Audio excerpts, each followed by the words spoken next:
नमस्कार दोस्तों, स्वागत है आपका अनसुनी डरावनी कहानियों में। आज की कहानी है दोस्तों, मौत के बाद का सफ़र। दोस्तों, आज मैं जो कहानी आपको सुनाने जा रहा हूँ, यह एक सच्ची घटना है जो कि लाडवा शहर की है, जो जिला कुरुक्षेत्र में है। इस कहानी में दोस्तों वो सब घटनाएं आपको सुनाई जाएंगी जो कि मौत के बाद घटित होती हैं।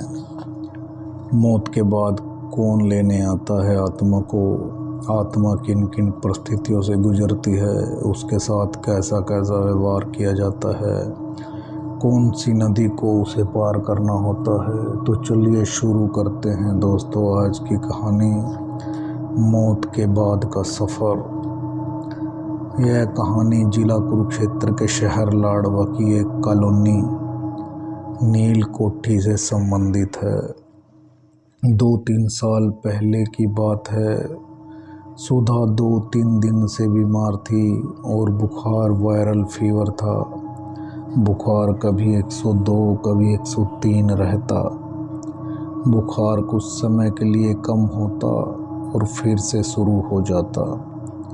डॉक्टर ने सुधा को हर 6-6 घंटे में दवाई लेने के लिए कहा, बट ऐसे ही चलते अब 4 दिन बीत चुके थे। सुधा का शरीर बहुत कमज़ोर हो गया। वह जो भी खाती वह बिल्कुल कड़वा लगता। वो दवाई लेने के लिए ही बहुत थोड़े सेब आदि फलों के टुकड़े ही ले पाती थी। अब हाल ऐसा हुआ कि सुधा को रात को नींद भी आना कम हो गया। आज बुखार की चौथी रात को 2 बजे का समय था। अगस्त का महीना आधा हुआ था। रात काली थी, पूरा परिवार सोया हुआ था। बाहर बारिश के पड़ने, झींगरों के, कुत्तों के रोने की आवाज़ें साफ साफ सुनाई पड़ रही थी।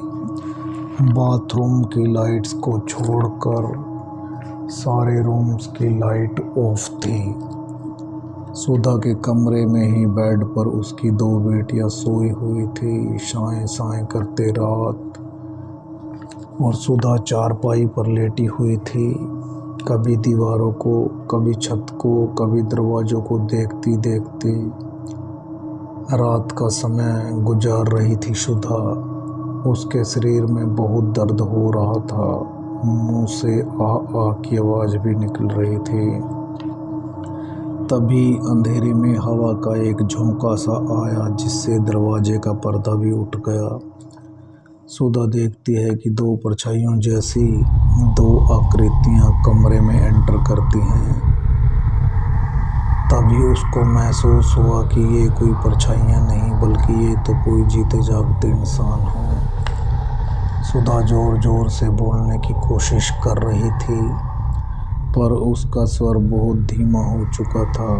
वह उनसे डरते डरते हुए बोली, कौन हो तुम? गेट से अंदर कैसे आ गए? चोरी करने आए हो? चले जाओ, वरना मैं चोर चोर चिल्लाऊंगी। उनको देखकर उसको ऐसा लग रहा था कि ये कैसे चोर हैं। 7-7 फुट लंबे, बड़े बड़े शरीर वाले, बड़े बड़े कुर्ते हुए, चौड़े चौड़े पजामे पहने, हाथ में तलवार जैसे कुछ बड़ी बड़ी चीज़ें लिए। तभी उनमें से एक भयानक आवाज़ में बोला, तुम्हारा नाम सुधा है? वो बोली, हाँ। वह फिर बोला, तो ठीक है, हम यमदूत हैं, तुम्हें लेने आए हैं। तुमको ये जो शरीर मिला था, बस इतने समय के लिए ही मिला था। तुमको हमारे साथ चलना होगा। सुधा उनके सामने बहुत चीखी, चिल्लाई, गिड़गिड़ाई, अपनी लड़कियों को भी आवाज़ लगाने की कोशिश की, बट उसकी आवाज़ किसी ने नहीं सुनी। और वे उसे, मतलब उसकी आत्मा को पकड़कर आसमान से होते हुए कुछ ही सेकंड में लाखों किलोमीटर दूर निकल गए। रास्ते में बहुत से तारामंडल, ग्रह और सूर्य से वो होकर गुजरे और वहाँ पहुँचे जहाँ उसका लेखा जोखा चल रहा था। फिर यमदूत उसको अपनी भारी आवाज़ में बोलते हैं, तुमने अच्छे कर्म कम किए हैं और बुरे कर्म बहुत ज़्यादा, इसलिए तुमको नरक जाना पड़ेगा हमारे साथ। वे उसे लेकर चल पड़ते हैं और फिर रास्ते में एक नदी आती है जो कि स्वर्ग और नरक के बीच में पड़ती थी। स्वर्ग के रास्ते से होते हुए बहुत सी आत्माएं सीधे नदी के ऊपर से उड़कर जा रही थी और जो आत्माएं नरक में जा रही थी वो नदी में बहकर जा रही थी, नदी में तैर कर जा रही थी। वह नदी बहुत ही भयानक, डरावनी और भयानक समुद्री जीवों से भरी हुई थी। यमदूतों ने बोला, इसे पार करके आओ, हम तुम्हें आगे ही किनारे पर मिलेंगे। सुधा बोली, मुझ पर कुछ रहम करो, मेरी मदद करो इस नदी को पार करने में। ये नदी बहुत भयानक है और बहुत किलोमीटर चौड़ी है। तभी एक यमदूत उसका अकाउंट चेक करके बोलता है, आपने 3 दुखियों को चप्पल जूते दान किए थे, ये लो चप्पल पहन लो, और तुमने गाय को भी बहुत बार रोटी खिलाई, इसलिए ये गाय आई है तुमको पार कराने। इसकी पूंछ पकड़ लो और ये तुमको तैर कर जल्दी ही पार करा देगी। नदी पार करके सुधा नरकलोक पहुंची तो देखा कि चारों तरफ से चीखने चिल्लाने की आवाज़ें आ रही हैं। सबको उनके कर्मों के अनुसार दंड मिल रहा है और बाद में उनके कर्मों के हिसाब से उनको अगला जन्म तय हो रहा था। सुधा के दोनों हाथों को खंबे से बांधा गया और उसकी दोनों बाजुओं के दोनों साइडों में लोहे की गर्म सलाखें लगाई गई, जिससे सुधा बहुत ज़ोर ज़ोर से चिल्लाती रही। बहुत घंटों के बाद उसे तड़पते हुए एक कुर्सी पर बैठे इंसान के सामने पेश किया गया, जिसके सामने बहुत से ग्रंथ पोथियाँ रखी हुई थी। अंतरिक्ष में साएं साएं की आवाज़ें आ रही थी, शीतल शीतल हवा चल रही थी। ना पूरे दिन जैसा था ना पूरी रात की तरह, ऐसा लग रहा था मानो अभी कुछ मिनट पहले ही सुबह हुई हो। और एक शंख जैसी ध्वनि सुनाई पड़ रही थी जो न जाने कहाँ से आ रही थी। एक धुंध जैसा माहौल था। तभी कुर्सी पे बैठा इंसान बोला, अरे ये तुमने क्या किया? ये वो औरत नहीं है जिसको तुम लेकर आए हो, वो कोई दूसरी औरत है, उसी स्थान के आसपास रहती है, उसका नाम भी सुधा है और वो एक बहुत ही वृद्ध औरत है। इसको जल्दी से लेकर जाओ और उसे लेकर आओ, उसके कुछ कर्मों का फल इसे मिला है, बाद में इसके कुछ बुरे कर्म माफ़ कर दिए जाएंगे, जल्दी जाओ।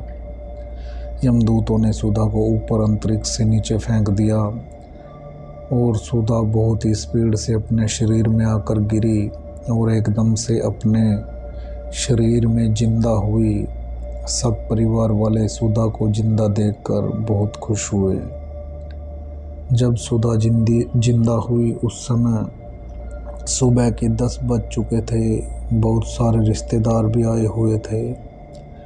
जब सुधा ने अपनी बाजुओं को देखा तो उसकी दोनों बाजुएं जली हुई थी और उसे अभी भी दर्द हो रहा था, पर उसकी बुखार की बीमारी बिल्कुल ठीक हो चुकी थी। आधा घंटा बीत चुका था सुधा से बातें करते करते घर वालों को। फिर सुधा को लाडवा शहर के ही वर्मा हॉस्पिटल में इलाज के लिए ले जाया गया। डॉक्टर वर्मा ने उसकी दोनों बाजुओं को जला देख उससे पूछा, मैंने कभी ज़िंदगी में ऐसा केस नहीं देखा कि दोनों बाजुएं साइडों से जली हों, या तो पूरी बाजुएं या आधी बाजुएं जलती हैं, ऐसा कैसे हो गया। तब सुधा ने डॉक्टर वर्मा को अपनी पूरी आपबीती सुनाई तो डॉक्टर भी यह सुनकर भौचक्का रह गया। डॉक्टर वर्मा ने उसे मेडिसिन तो दी पर एक भी पैसा नहीं लिया और बोला तुम बस ठीक हो जाओ, मेरी तरफ से आपका इलाज फ्री है। उसके बाद सुधा के घर वाले सुधा को खुशी खुशी घर वापस ले आते हैं।